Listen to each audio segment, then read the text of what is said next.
They're changing our short-term rental license and dropping our occupancy down to 10 people for the entire village.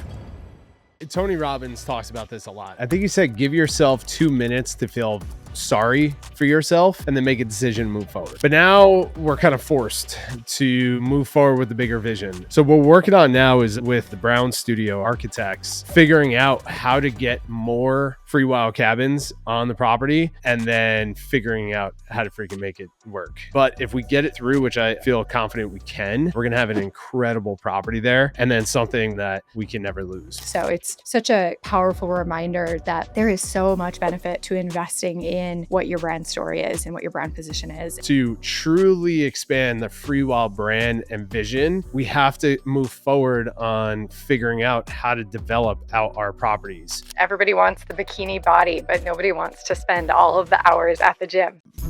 Welcome to Get Paid for Your Pad, the definitive show on Airbnb hosting, featuring the best advice on how to maximize profits from your Airbnb listing, as well as real-life experiences from Airbnb hosts all over the world.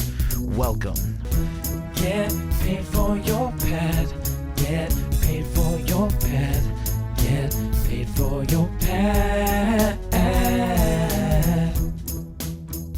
So we got a call recently that no short-term rental operator ever wants to receive from the local government in Idlewild, California, where our cabins are. Eric, what did they say? They said we're doing an incredible job and that they want to reward us by giving us a lifetime short-term rental permit with an unlimited amount of occupancy.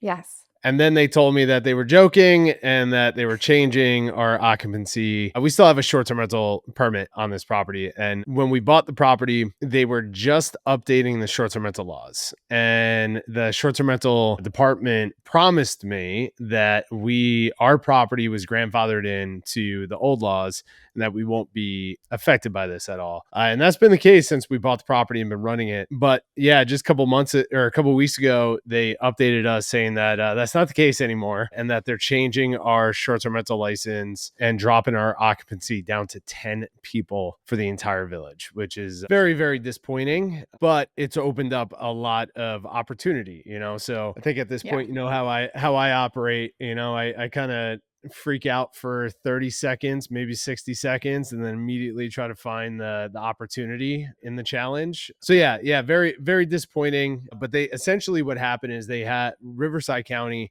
has a new short-term rental law regulation where depending on the size of the lot will determine the amount of occupancy you can have as far as the amount of people that you can have on the property. We have 4 cabins on one lot. The lot is pretty big, so it is falling under a certain amount and they're capping us at 10 people. So no matter what I was doing, talking to the official about, he just would not budge on this at all. So very, very concerning, very, very scary because we can't operate with 10 people at all. This property is just like not set up for that. We didn't buy it for that. So now it's opening up some opportunities.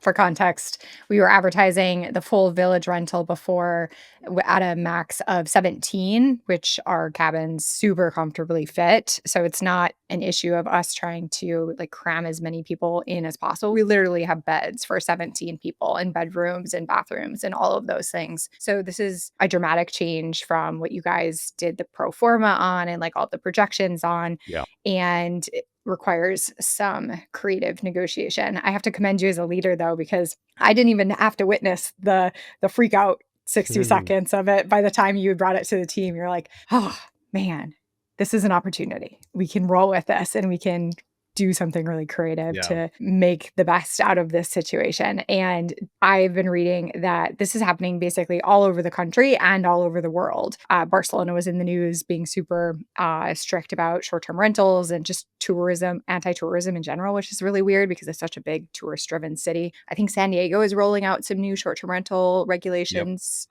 right now as we speak. Northern California, all over the place. So chances are, if you are operating as a short-term rental, even if you have the licenses and the whatever they're called, the right to operate as a business, rules change and things have to move. So what's your plan? Where you landed? I know that we're not fully set on what the direction is, but where's your head at right now? Yeah. So like to go back to that comment of like Tony Robbins talks about this a lot. I learned this from Tony Robbins. It's like, he's like, I think he said, give yourself 2 minutes to feel sorry for yourself and then make a decision and move forward. Right. And he's like, you can allow yourself a small amount of time of like freak out and feeling sad and whatever the emotion is of like, oh, we should have known this could have happened and we could have blah, blah, blah. But then after that, you have to make a decision and move forward. Right. So I've definitely trained myself to do that with any negative or challenging news, especially when it comes to business. Because what I've learned is like at the end of the day, there's things that are in your control and things that are not in your control. You can't control the government. You can vote.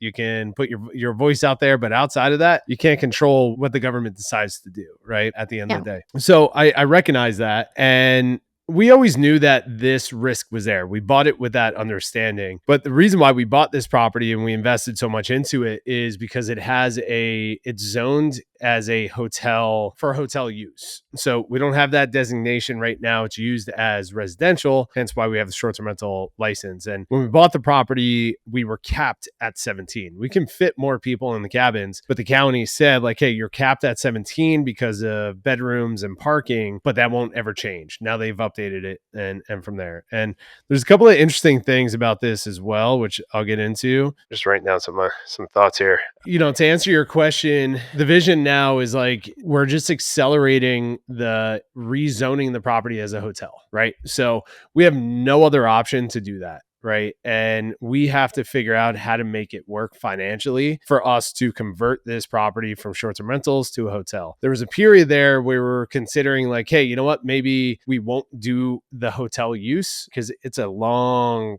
challenging process, especially in California. It's very expensive to build up there. There's a lot of challenges with that as well. Just because we're zoned as it doesn't mean that we're going to get approved for it either. But when we bought the property, we realized like, again, there was a period there where we're like, hey, let's just keep it as a short-term rental. The 4 units work really well. We have it running as a machine and then we could, just go out and find another property and move on. And just maybe this property is just the 4 units is perfect to launch this brand essentially. But now we're kind of forced to move forward with the bigger vision. And so what we're working on now is with the Brown Studio architects, Lindsay and Michelle, figuring out how to get more Freewyld cabins on the property, how to go forward with the rezoning, consolidating all 3 lots into 1 lot, and then figuring out how to freaking make it work. There's a lot of challenges. We have to get approvals for a lot of different things. The county wants us to rip down one of the cabins to get the approval. So there's going to be a lot of battle there. But if we get it through, which I feel confident we can,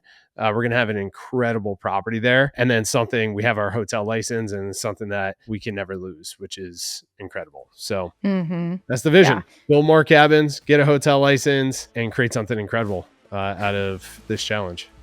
No big deal. No big deal. Just those things, What's up, guys? Eric here. And before we dive into this episode, I want to introduce you to our podcast sponsor, Freewyld Foundry. Freewyld Foundry is a revenue management service, white glove, high touch service for the top 1% short-term rental operators. We're currently managing over $60 million in bookings, 1,700 listings worldwide, and we are growing very, very quickly. Our RPM program is a done-for-you revenue management service, and I want to invite you, if you are a short-term rental operator that's doing $1 million or more, or maybe about 15 listings or more, head over to freewildfoundry.com and apply for one of our free revenue audit reports. This is where Jasper and the team will actually take a look at your pricing strategy, audit all of your Airbnb listings, and let you know if you're leaving money on the table. So this is free. To everyone who's listening to this podcast, head over to freewildfoundry.com and apply for your free audit report. And I know you have a ton of experience in like flipping properties back in the day. You've done a ton in short-term rentals, everything from rental arbitrage to now developing this brand from scratch. How do you know what the first steps are? Like, where do you even turn for resources to figure out this challenge? Yeah, it's kind of insane. Luckily, we have a really good architect. I feel blessed to be working with Lindsay Brown. This is a very, very small project for him. And the only reason why he's involved is because he loves the brand of Freewyld and he loves the vision of what we're building. For everyone who's been following on social, we just moved into an office. Freewyld has a new headquarters, which is amazing. We're going to be holding events there and doing all kinds of stuff. Our first team meeting is going to be in the next few weeks, which is super exciting. But that's at Lindsay's office. And he's just like, dude, I want you guys around me. I want to support Freewyld. So feel super blessed that we have Lindsay and his team behind us. And he's really kind of guiding me on the development side. I haven't been in this part of real estate in a very long time. So, and I've never gone through rezoning lots. I understand the concept. I understand what has to go through, but I don't have the experience of doing it. So we're going to be learning on the job as we go through this. But at the end of the day, it's pretty straightforward on what we have to do. And luckily we have the guidance of Lindsay. And then network. I know a lot of developers, a lot of real estate investors, no one who has done this in Ottawa or Riverside County, but plenty here in California. So, the first step, and we're going to see it this week, is Lindsay's team is putting together their proposal on how we can add additional cabins to the property, which I am pumped about to see that, because it's all visual stuff, which is our favorite part of the game. And then it goes into the most boring part of the game, which is studies and, documents and meetings with county officials and just like all that stuff, which nobody wants to do.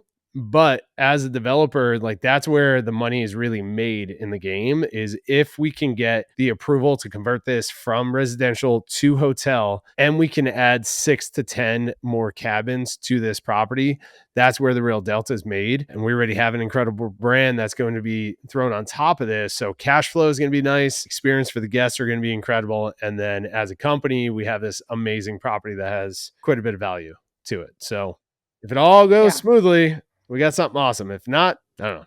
We'll figure it out. New opportunity. New opportunity to pivot, to figure out. Yeah, it's such a testament to the value of having mentors, of having experts in your corner, of having just a network of people that you can turn to that are at different stages in the business. We see it on the revenue management side, we see it on the marketing side, and now you're experiencing it directly on the development side. So you feel like you're alone in business. That is a very real feeling. But one of the most powerful things that you can do as an entrepreneur, as a CEO, is to build that network. And we've had the relationship with the Brown Studio for years now. I feel like I'm not sure exactly when you guys started collaborating and working together. Yeah. But you wouldn't have this strong of a relationship if you were just calling him up today and be like, oh, shoot, I have to figure something out right now. Help me, please. Exactly.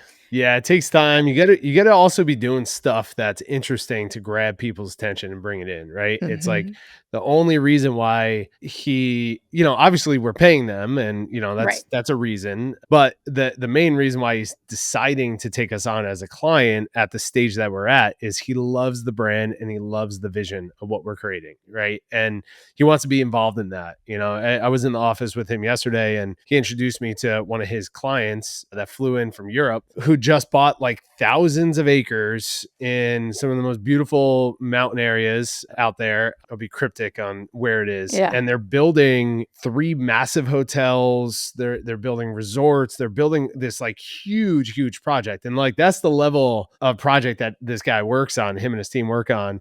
And then we have Freewyld in the back, building a couple of cabins and like, so like, our challenge, and that's the beauty too of like surrounding yourself with people that are doing incredible things, like mentors, but also other entrepreneurs that are building awesome things, is everything is relative, right? It's like our problem, our challenge that seems like a massive mountain to take on, for him is like, just do ABC and we'll get it done. And he's like, yeah, this is not a problem. It's just going to take some time. It's going to be challenging, whatever. And for me, I'm like, I don't know what I'm doing. And he's like, don't worry, we'll lead you through this. And for him, he's building, a 3 hotel resort project in the mountains in Europe, right? That have thousands of units. And like, I even have no idea where to even start on that side. So it's all relevant. So surround yourself with people that are doing great things. And then you have to be creating something and have a vision that's compelling, that's going to draw people in to you that want to support. So massive lesson there. And it's going to be a fun experience going through this. TBD on the outcome of this saga, but a little bit of a pivot. I feel like people underestimate the impact that brand and story and vision have? Because we talk about it mostly in the marketing context of here's how you're going to attract more guests, here's how you're going to get higher ADRs. But it's been a consistent story and experience for building this business that we have attracted in the most incredible team members because of the brand. We have like punched above our weight in terms of collaborations and influencers that are willing to work with us, given, we don't have a massive budget for those types of collaborations, but people are just willing to be associated with our brand and they want to be associated with our brand because of the effort that we put into that on the front end. So it's such a powerful reminder that there is so much benefit to investing in what your brand story is and what your brand position is. And then having a leader, especially like Eric, who communicates that just relentlessly to anybody who will listen, because that's what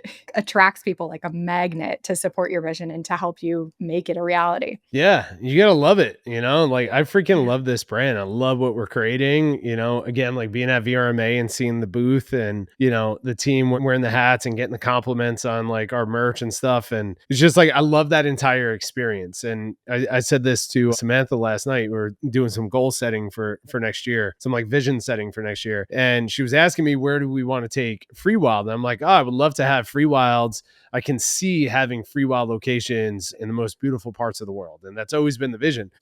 And she's like, okay, well, how would you feel if you couldn't do that? Essentially, we're trying to ask the question, like, am I willing to commit to the effort that it's going to take to create that vision? And if we fall short, do I feel like a failure through that process? And I'm like, at the end of the day, I don't care how big this brand gets. Like, if it stays this size right now, I'm having so much fun with it and it's amazing. But if it becomes a global brand, which I know it can, that's amazing too. And regardless of the size, regardless of the success level, as long as we're successful, and to me, like successful is obviously driving profit and, that the business is operating as a real business. But then also as the team, like surrounded by awesome people that are having fun working on this brand and serving our guests and our clients on Freewyld Foundry. Like if we can do that consistently for a long time and continue to have fun and continue driving profits and results and great experiences, it's like, that's freaking successful. That's awesome. So you have to love that stuff, but then you also have to have that fire in your belly to go out and be like, okay, well, what's the next, where can we take this? What's possible? And anyway, I'll leave it there. It's just, I'm freaking love this brand and I am pumped to continue to build it. And I realize like this short-term rental permit thing challenge is a blessing in disguise because we were getting comfortable with Freewyld. 4 cabins there. It's running like a machine. Guests are loving it. It's great. Things are slowly ticking up. Investors are happy. Everyone around it is just content and happy with it. And Freewyld Foundry is growing like crazy. So we've been putting all our effort into that, which has been amazing. And I've been loving that. But for us to truly expand the Freewyld brand and vision, we have to move forward on figuring out how to develop out our properties, how to create larger locations. And like, we have to figure out this part of the business. So I feel like the entrepreneur gods are kind of just like pushing this towards us to enter into, because it's only going to support what's coming next year, which who knows what's going to happen. But part of the vision is like, we have to step into that. Everybody wants the bikini body, but nobody wants to spend all of the hours at the gym. So you have to have that check-in with yourself. Like, all right, am I truly committed to this process? Yeah. Not just the outcome, but this process. And yeah, I feel the same about the brand. I'm 1000% in this and I am so excited to see where it goes next. I'm thrilled. Over on the marketing side of the business, things have been clipping along. I resonate a lot though with what you're saying about, I think we're getting comfortable. I think we're getting a little bit too content. It has been a machine. Even on the marketing side, we've had some really fun collaborations with influencers lately. We had a repeat one back. It worked so well the first time that we had her back. Shot some more content, had a giveaway, got another couple thousand followers on Instagram, so on and so forth. But I'm also feeling that this brand needs some more of our energy and some more of our creative power behind it to break through to the next level. Still doing a great job, right? It's like, the content's amazing. We're accepting the growth level. Like one of our goals was to get to 70% occupancy, right? And we're right around 50. Right? It's I'm sorry, 70% direct bookings. And we're right around 50%, correct? Correct. Yep. 47 in the last couple of weeks. Yep. Let's go. Which is awesome, right? Like that's something that we're celebrating. I think we're close to 25,000 followers on Instagram. Like that's pretty freaking awesome. And it's like working and people are loving the brand and the content and what we're creating. But we definitely, there's only so much you can focus on. And with Freewyld Foundry growing so fast and like building all the teams and like onboarding new clients, and some of the new clients that we're bringing on are massive companies that have a lot of listings, and it requires a lot of focus and it's a lot of fun.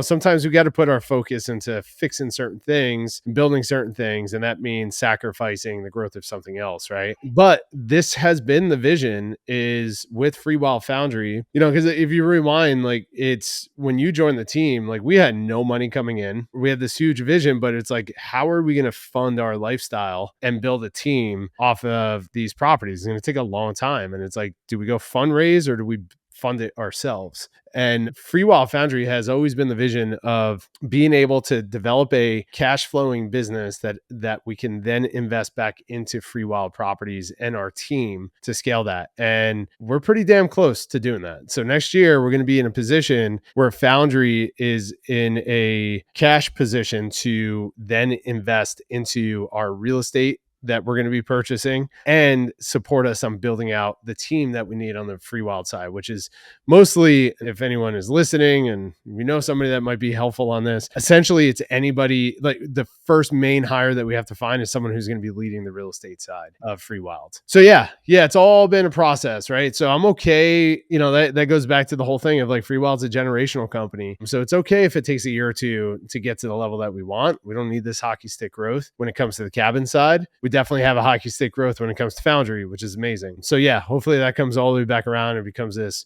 Freewyld flywheel that's just pumping out awesome cabins and awesome revenue management results. I feel like being an entrepreneur is this constant state of restlessness. Like we normalize our changing circumstances so quickly. I think that's the superpower of an entrepreneur. It's like you reach this new level, you're like, oh, of course I'm here. Like this is what I imagined 6 months ago. Of course we're here.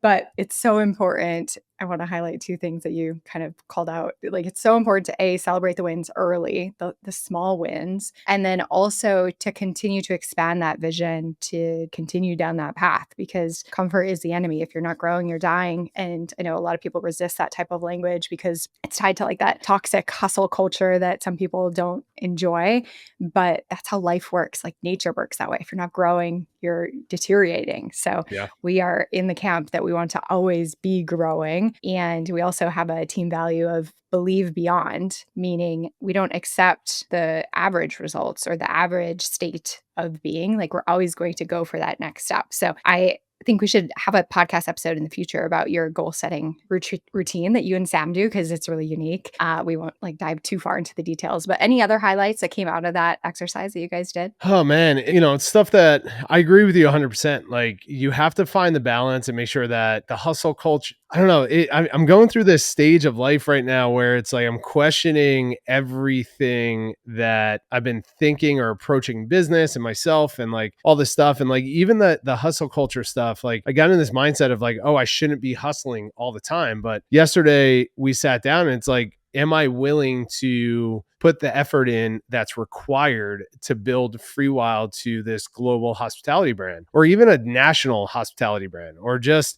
a West Coast hospitality brand, or the effort that is required to get a second location, right? Like this stuff requires hustle. It requires a ton of work and focus and dedication and sacrifice. And I think it ebbs and flows, right? Like, my friend Dan was telling me like he's built a couple of companies, sold a couple of companies. And when he was building, he was hustling like crazy. And then he gets to a point where he's at a level where he's happy. And then he's able to kind of focus more on like morning routines and like slowing down and being more mindful. But then there's mornings where he just wants to hustle and like accomplish a thing, right?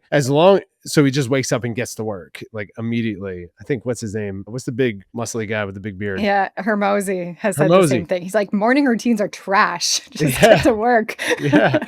Yeah, I noticed that this morning. I got up at 5:30 and I'm reading, I'm journaling, and it's all amazing, but my mind is on what we're working on. And I'm like, why am I blocking this? This is exciting. Let me work on this thing. It's not out of necessity or need. It's out of desire to create, right? Which is amazing. So I don't know where I'm going with all this. It's just more of like, always challenge your belief systems. I'm working this thought process right now about my personal belief systems and personal core values of being rigid on your values, but malleable on your thoughts or belief systems, right? So values is one thing and thoughts and belief systems is a whole other thing, right? And it's like, we can believe that hustle culture, whatever that means, is a negative to entrepreneurs, but then it's like, well, maybe there's a season where it's required for us to get Freewyld off the ground and start scaling to different locations. So yeah, so I'm getting really clear on where my personal values are and being rigid on those, but malleable on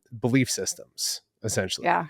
I'd love if you shared an example of one of those personal values that you've been like collecting or curating. Yeah. If you're willing to share. For sure. Yeah. And by the way, I think we definitely should do a podcast on goal setting towards the end of the year, because that's when I'd like to do that. And then been doing that for like 7 or 8 years now, which is a lot of fun. One thing that I've been working a lot recently, like personal belief system, is personal value and family value as well, is think for yourself, ask questions, bring value. So think for yourself, ask questions, bring value. To me, that's one value, because I feel like it all flows in and like it collects that thought process of, being curious of what's happening, asking questions, and then bringing value to the moment. And it's leaving the opportunity of, it leaves the opportunity to challenge your thought process and also what we're receiving in the world. Yeah. Right.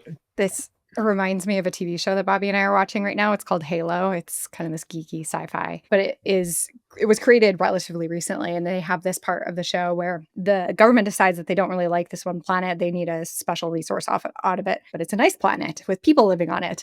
So they start this whole propaganda campaign to talk about how these people are uptight and they're not really like collaborative, and just this pervasive messaging that goes out over time completely shifts everybody's belief. And it was such an interesting mirror to how the world works right now, because we could obviously make this like a super political conversation or a super like personal conversation. But even in the business world, when I'm going through like the Reddit for short-term rental hosts or the Facebook groups for short-term rental hosts, the prevailing narrative is guests are trying to scam you, guests are a pain in the butt, guests are bad, essentially. Like that's the narrative. And if you don't have that step of curiosity and thinking for yourself, it's easy to start being like, yeah, I mean, my guests are awful. They're terrible. They're just like causing all of these problems with me. Can't they see I'm trying to run a business and make a living here? So I love that, because it just reminds me of so many patterns that I've been seeing recently, where it's so easy, given the amount of media and the amount of messages that we all see all of the time, whether it's fiction or nonfiction, that can shift how you're thinking if you're not careful and if you're not introspective. 100%. I mean, and that's where it comes from, is like every time you open up the internet, right? You open up a social media app and you start scrolling, it's designed for you to just like quickly capture the content and then move on. And there's so many narratives that are created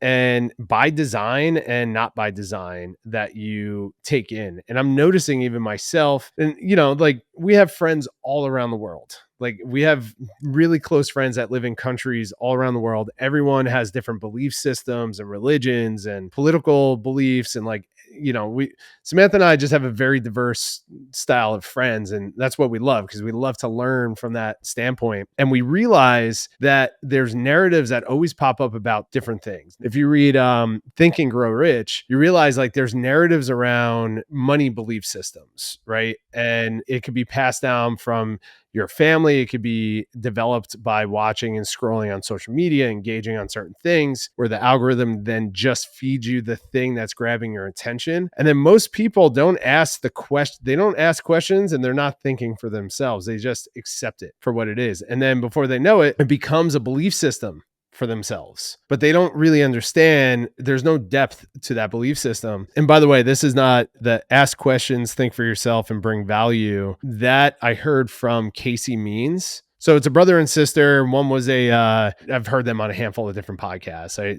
first was introduced to them on Rogan's podcast, but long story short, they were talking about like, this is a value that their parents introduced to them because they grew up in DC and they grew up in politics and all this stuff. So they have a really interesting story about that and how they were able to break away from the narratives of DC and politics was this value. When I heard that, it really connected with me. And I was like, hey, I'm making that a value in my life and in my family of ask questions, think for yourself and bring value to the situation. Because I think right now it's one of the most important times for us to do that because it's so easy for us to create narratives around what's happening without really having any depth in the situation. So and that goes for everything personally and business wise, right? I think your analogy of the hosts is a perfect example. I just made a post on LinkedIn about what I learned at the Airbnb headquarters about a month ago. People are already, it's like, well, they're doing that because they're losing all their business and they're raising their prices. So so all these narratives start creating and it's like, okay, what do I actually believe in this situation? Why are they actually doing this? And is there any truth to what's being said here? Yes. That might have sounded kind of random, but I'm finding so many parallels between that and the regulatory challenge that we opened this episode with, because you have every opportunity with every challenge that you come in to decide how you think about the situation and what your personal narrative is going to be. One really helpful practical exercise that I've found, and I need to return to it because I haven't done it in a while, but there's a book, I forget the author, but it's called The Artist's Way. And her non-negotiable, I think her author's first name is Julia, maybe if I remember, her recommendation is to sit down and do what she calls morning pages every day, where you just write by hand 2 pages of anything that's in your brain every single morning. That exercise is so helpful to gain a greater awareness over what is actually playing in your brain. Because a lot of us don't have the natural, we don't have the observational skills of what's happening in our own head, and we aren't sure what we're thinking about. And that can make it physical and obvious. So it sounds weird and it might sound a little woo to those of you listening, but I recommend giving it a try for a week. Just write 2 pages by hand every morning. You are going to be surprised what pops out of your head and what is living up there. And it's really powerful to be aware of that. I agree. Yeah, that's really powerful. And it's something that, we try to do every day too, is just before we get into phones and plugged into the digital world, just start journaling and seeing what comes up and start writing and thinking through these narratives. And to close all this out, I think, the narrative that I'm seeing right now around short-term rental regulations. I posted about this, I think 2 weeks ago on LinkedIn. New York City is a perfect example of the narrative around the negative impact that short-term rentals have on the housing market in certain cities. And now the same exact narrative is coming up here in San Diego. So you have mentioned that San Diego now is battling a new short-term rental regulation. They are trying to pass a new short-term rental tax of $5,000 per bedroom per year is the tax here in San Diego, on top of the short-term rental TOT that they passed and is in place, which I forget exactly what it is, 15, 16, 17, 18%. It's insane. And the councilman that's pushing this forward in the city is creating the narrative of San Diego has some of the highest housing costs in the nation, which it does. And short-term rentals is the cause or a cause rising housing costs. I've been doing research on this. And when I say research, ChatGPT and just Googling and stuff like that. So nothing too intense here. But what I've learned is that short-term rentals make up less than 1% of the housing stock of San Diego. Less than 1%. He wants to pass this even on secondary homes of people that live in different parts of the country that want to have a, beach house here. That's been happening for hundreds of years or however long, a very long time. Now, I'll save all the details here, but if you go to my LinkedIn page and scroll back some of the posts, you'll see what I shared on New York City. New York City did the same exact narrative. A few years ago, they banned short-term rentals, and the narrative is that short-term rentals is causing an increase housing expenses and also helping increase homelessness in the city. So they completely banned short-term rentals, and it's been, I think, 2 or 3 years now, maybe a little bit longer. Housing has increased. The cost of housing has increased. Homelessness has not decreased at all. And there's zero short-term rentals. So if you want to go to, I shouldn't say zero. There's a handful there. If you want to go to New York City, you're staying at a hotel, right? And then you dive deeper into it. These individuals are backed, motivated, really pushed by the hotel lobbies of these cities, right? So you're like, okay, well, most people, when they're picketing outside of Airbnb headquarters or whatever, of saying like Airbnb is causing a housing crisis, they read those narratives and it's like Airbnb, it's expensive and it's due to Airbnb or whatever, but there's no more depth to that. And when you start looking into it, you realize that the individuals creating the narratives are typically pushed by hotel lobbies and everything else, lobbyists. So I'll leave it there. Maybe we can do a podcast on this. Maybe bring somebody in who understands this at a higher level to talk about New York City, because I think that's a really good example of what's happening. And hopefully it doesn't go through in San Diego. It's kind of crazy. But the last thing that I learned at Airbnb headquarters is that Airbnb is now fighting all of these regulations at the federal level. So at the highest courts, they're trying to push it up to the highest courts in the country to push that Airbnb or short-term rentals is a right to the homeowner. So it's the right to rent. It's your home. You have the right to do what you wish with it, right? Which I definitely back and hope that gets passed. So amazing. You guys were ahead of the curve. You had shirts several years ago now that say short-term rentals are not a crime. And I agree. Yeah. I think. Yeah, we're going to create those for Freewyld Foundry. Yeah. Yeah, we got to create those.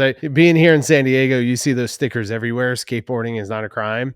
And I was walking by and I'm like, man, short-term rentals is not a crime. What's going on here? So yeah, let's bring that back. Love that. Love that. If you have something to add to this conversation, please connect with Eric on LinkedIn and leave a comment on one of his posts. We would love to hear from you and hear your opinion, because that's the beautiful thing about narratives is we all have one. So please share yours so that we can continue this conversation. Eric, thank you so much. This was super fun. This was a little bit less structured than our typical Get Paid for Your Pad podcast. We wanted it to feel more like a kind of just a peek behind the scenes of a team meeting. And I think we accomplished that. That was super fun. It was awesome. You did a great job. Thanks, Kay. Thanks, everybody. Thanks.